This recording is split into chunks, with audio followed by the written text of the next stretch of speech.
Well, I have to say, Sneha, that this is on expected line. There was a lot of debate over a few slots for this team for the T20 World Cup based on the IPL form that we'd been seeing of plenty of players. But you'd have to say that the selectors have taken the safer option, going in with players that have been tried and tested and not necessarily making a lot of experiments. So that's the first thing that you can make out when you look at the squad.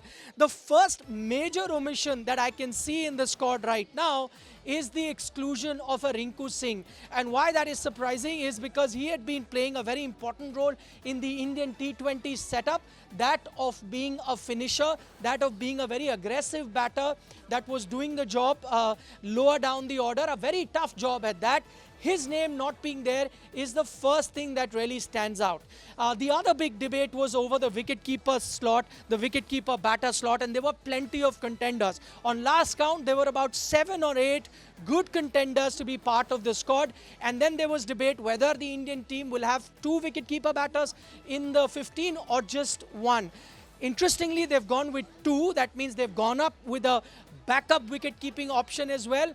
And who are the 2? This will attract a lot of attention as well. It is Rishabh Pant who makes a return to the Indian team. Remember, after a long 14-month gap, after he met with a life-threatening accident, after that he made a return to the IPL, has shown good form in the IPL.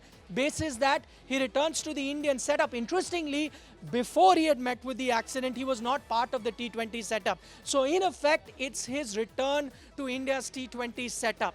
Sanju Samson makes it to the World Cup squad. Now, Sanju Samson perennially have always been the guy who's come very close to World Cup selections but has missed out. Not this time around. Finally, the man from Kerala who has been very, very good in this short format in the IPL, and once in a while, whenever he's played for India, never getting a chance to play at a marquee tournament like the World Cup, has finally made it to the squad. So Sanju Samson and Rishabh Pant are your 2 wicket-keeper batters. Interestingly, I'm just taking a look at the middle order. One name to look out for is Dube right now. Shivam Dube, he had played for India on and off, not on a consistent basis, but such has been his form in the IPL that he's come in, and that takes me back to that first point that I'd made about Rinku Singh missing out. I think it was a toss-up then between a Shivam Dube and a Rinku Singh, and the selectors have gone with a Shivam Dube. Now, looking at the spinners, there was a lot of speculation that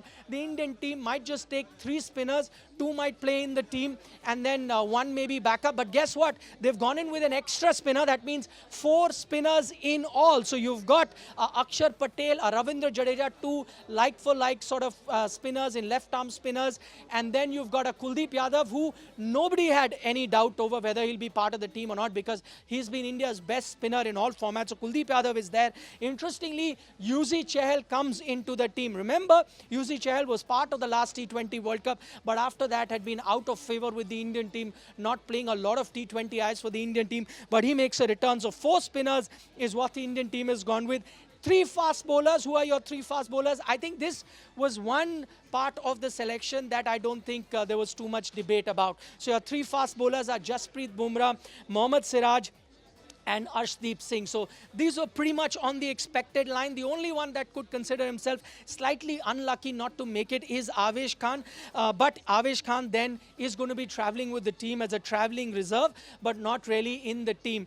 Quickly going to mention 4 traveling reserves, and those are Shubman Gill, Rinku Singh, Khalil Ahmed, and Avesh Khan. What do these traveling reserves mean? Well, the traveling reserves only travel with the team to the venue, that is going to be West Indies and the US, but are not going to be part of the squad. So they are not going to be available for the Indian team to be playing them in the 11. The only time that they will be needed is if there is an injury in the 15-member squad and one of the player has to be ruled out of the tournament, then you can bring in somebody to replace that. So those are your backup. This is pretty much the squad that the Indian team has picked. And finally, I'm going to mention 3 big names, the 3 stalwarts of Indian T20 cricket. That is Rohit Sharma, Virat Kohli, Hardik Pandya. For majority of the people, these would be 100% there in the squad, would have been no-brainers, but the jury was out about the utility of some of these senior players, considering there was a school of thought that said that in T20 cricket you need to go with a lot of young players,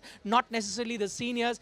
But finally that speculation has been laid to rest. Right. All your seniors in Rohit, Virat Kohli, Hardik Pandya are part of the squad. All right. I'm going to thank you, Nikhil, for the moment, for getting us those details and putting that into perspective. Nikhil Nas with that report on the T20 World Cup squad. Also, remember, Rishabh Pant makes a comeback after his accident and his recovery.